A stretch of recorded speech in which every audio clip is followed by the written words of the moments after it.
Hi everyone, my name is Mr. Watson and today we're going to be looking at my top 5 quotations from Inspector Goole. These are just my suggestions, so feel free to use or discard them as you see fit. And if you know any quotations that I miss out here, you're more than welcome to help each other out by leaving them in the comments below.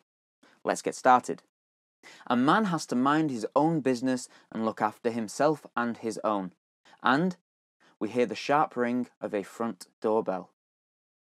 Now, this first quotation isn't actually something the inspector says, but it marks his arrival to the Burling household. What's important to consider here is the stage direction and the timing of it. Mr. Burling is in the middle of delivering a long speech about his selfish capitalist views, and the inspector's arrival interrupts him.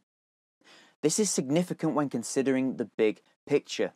Mr. Burling represents capitalism, and we have the inspector, who is a microcosm of socialism, stopping him.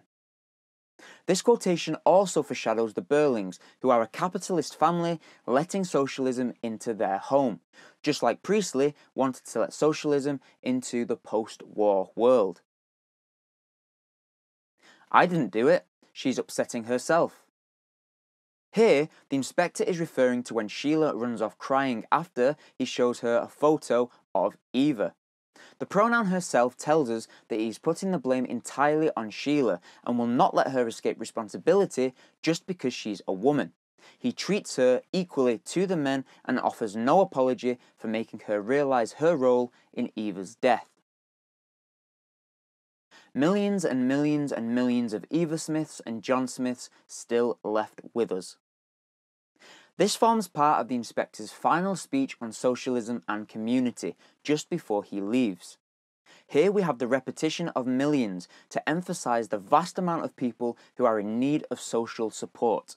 Eva and John represent all of the men and women of the working class, with Smith being a common name. The inclusive first-person pronoun us involves the audience in this speech too, as well as all of the characters on stage. This conveys the message that everybody is responsible. We are members of one body. We are responsible for each other. Another line from the inspector's grand speech in Act 3. Here the reference to one body is a metaphor for society. The repetition of the inclusive personal pronoun we includes everybody, the Burlings, people from every class, and us, the audience. The noun members implies that we are all equal, and this is a socialist point of view. The time will soon come when, if men will not learn that lesson, then they will be taught it in fire and blood and anguish. Again, this forms part of the inspector's speech on socialism and community right before he leaves. There are a few techniques we can talk about here. Repetition of the modal verb will implies that what he is saying is inevitable due to the nature of humanity. The list of 3, fire and blood and anguish, highlights the consequences of humanity's inability to change. It foreshadows death and war, as well as conjuring imagery of hell and punishment.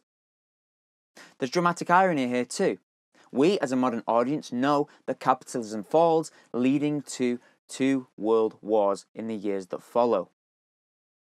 Okay, I hope this was useful to you in your revision. If it was, I'd appreciate it if you gave it a thumbs up to let me know. And if you know of any other quotations that I haven't used here, feel free to write them in the comments below so you can help each other out. Also, why not subscribe to the channel so that you don't miss any future videos just like this one. As always, thank you for watching, and I hope to see you next time.